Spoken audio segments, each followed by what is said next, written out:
Hello everyone. We all know someone who brings us down, who's toxic, but we continually are in conversations with them. Somehow we can't shake them, or maybe they're here to teach us something. Well, today we're going to talk about how to remove those toxic people from your life in 5 steps.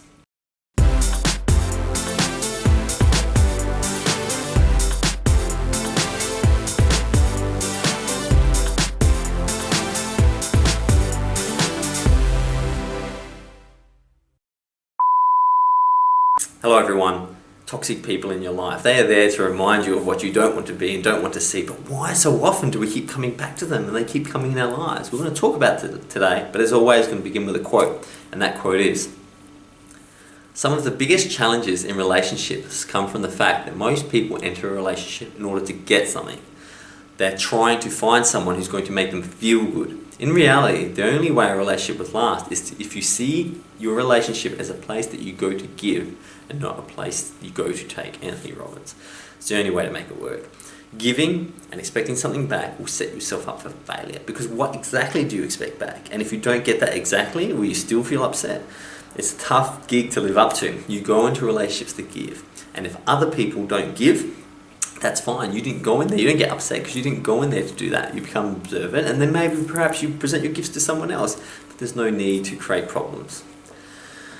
Personally, I feel like so many times in my life I had to create allegiances. So, for example, to keep going up the corporate ladder, I had to maybe hang out and deal with people who didn't share my worldview, and maybe start to take on some of their values. We do that in friendships, maybe so we don't feel lonely. We build allegiances with people who aren't right for us in order not to feel lonely. But these alliances are really not serving you. The alliance to yourself, the loyalty to yourself is way more important. And the loyalty to yourself says, hang around people who are going to grow you, make you better. But how do we really do this? So step 1, establish boundaries and don't apologize for them. I have boundaries. There's individuals who I don't want calling me at 2 a.m. and I will set those boundaries. There are individuals who I don't want to see every single day, and I will set those boundaries, and I won't apologise. I won't say sorry, because those boundaries, I know truly in my heart, are designed for both of us. 1, me, so I don't become stressed, and 2, so that I don't become the victim of my stress, because I know they deserve better. Step 2, know that toxic people won't leave easily. Part of the modus operandi for being a toxic person is that you stay into situations and relationships for far too long, even though you're hurting the person, because you haven't become self-realised. You don't mean to hurt that person, but you're not observing your behaviour, therefore you're not aware that you're a toxic person. So knowing that they won't leave easily means that you don't have to give up if they don't change their ways very quickly, because it's a habit of toxic people not to leave. Number 3, recognise signs of toxicity in people. Sometimes people going from being helpful to toxic. Sometimes toxic people go from being helpful. But quite often we label people, oh, that's my best friend, so I've just got to deal with it. Well, hold on. Are you serving your best friend by putting up and enabling that behaviour? And are you serving yourself? But quite often we ignore these situations. When I watch couples interact, it can blow me away from time to time on how badly they treat each other. They don't even notice it. I notice it because I think that maybe in a relationship people should treat each other with love and respect.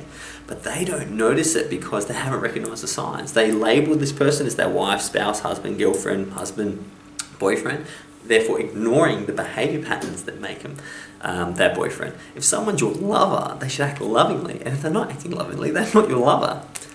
Step 4, become comfortable on your own. Listen, if you're going to remove toxic people from your life, you've probably got to ask yourself how they get there. And I think the way toxic people came into your life is you probably felt lonely at some situation and put up with the crap. How do you fix this? Well, you can't change them, so become comfortable alone. If you becoming alone by yourself every once in a while is the outcome or the punishment for removing toxic people, it's a fantastic punishment to cop, because you'll have to learn it at some stage. You'll have to learn how to sit in a room quietly with your breath at some stage. And what better time to do it than by removing toxic people?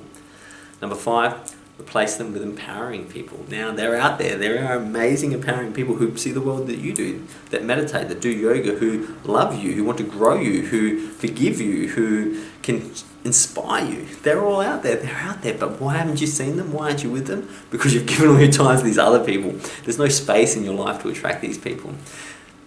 Your intention, which is what you want for the world and the universe, will, like a magnet, draw the right people. Actually, draw 2 types of people. People to teach you a lesson, to reaffirm your belief, and 2, people that can really help you.